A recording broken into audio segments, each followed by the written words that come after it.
Peace and welcome to Behind the Bleeps and Bloops. Today, we will be answering a question. What happened to the Streets of Rage 3 soundtrack?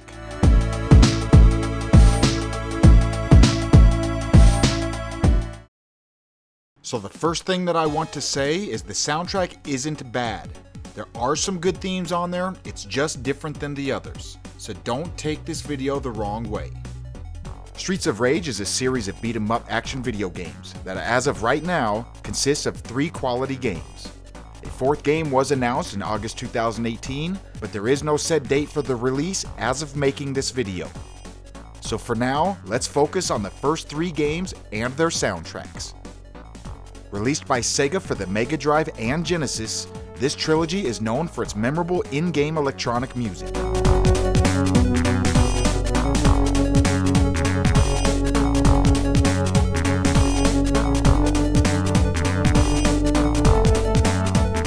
Consisting of genres such as house, techno, hardcore, jungle, ambient, breakbeat, and trance. You can hear many influences in the soundtrack while listening to 80s music from said genres. I'll give you a quick one that was brought to me by Larry Bundy Jr., aka Guru Larry. Here is Streets of Rage 2, The Baseball Stadium.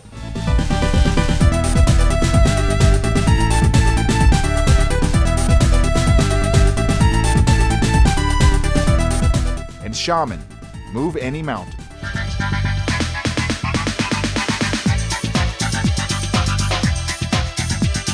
The first Streets of Rage game was released in 1991 and the soundtrack is fantastic.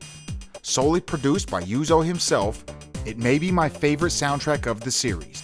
There are many memorable themes.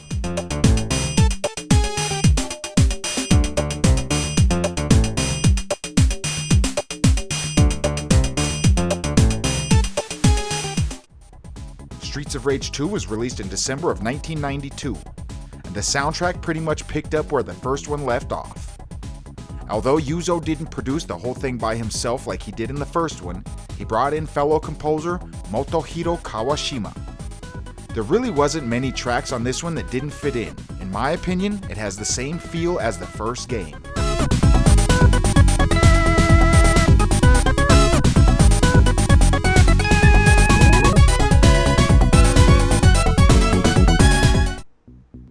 Streets of Rage 3 was released in 1994 and the same 2 composers returned.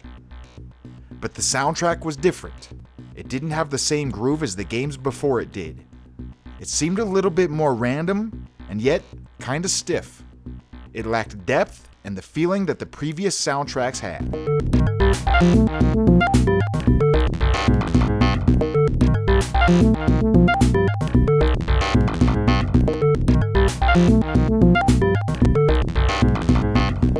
One thing all 3 soundtracks have in common is Yuzo Koshiro. He produced tracks for all 3 games. Motohiro Kawashima produced for only part 2 and 3. So what were they doing during the production of the soundtrack for the 3rd game? Well, Yuzo used a new method to compose music. It's called M98 and dubbed Ancient Music Compiler. Basically, it's automated music composing software. In this video here, you can see it in action, as well as hear the similarities to Streets of Rage 3.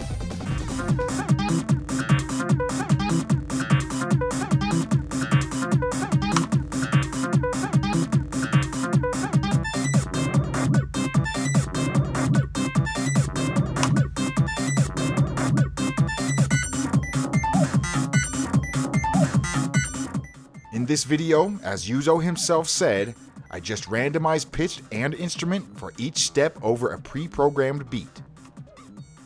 And this is the method used for some of the tracks on Streets of Rage 3. I'm not going to say he got lazy because I don't think he did this as a shortcut. I think he was trying to innovate. And if you ever hope that the software, AMC, goes public, well, I have some bad news for you. Yuzo stated, AMC was programmed by retired staff a while back and the source code is missing. The software itself seems to still be around. How else would Yuzo have modern footage? But it doesn't seem like he will be publishing it anywhere anytime soon. And to be honest, it might not even be up to him. if you are waiting for him to release it, don't hold your breath. As cool as that would be, I don't think it's going to happen.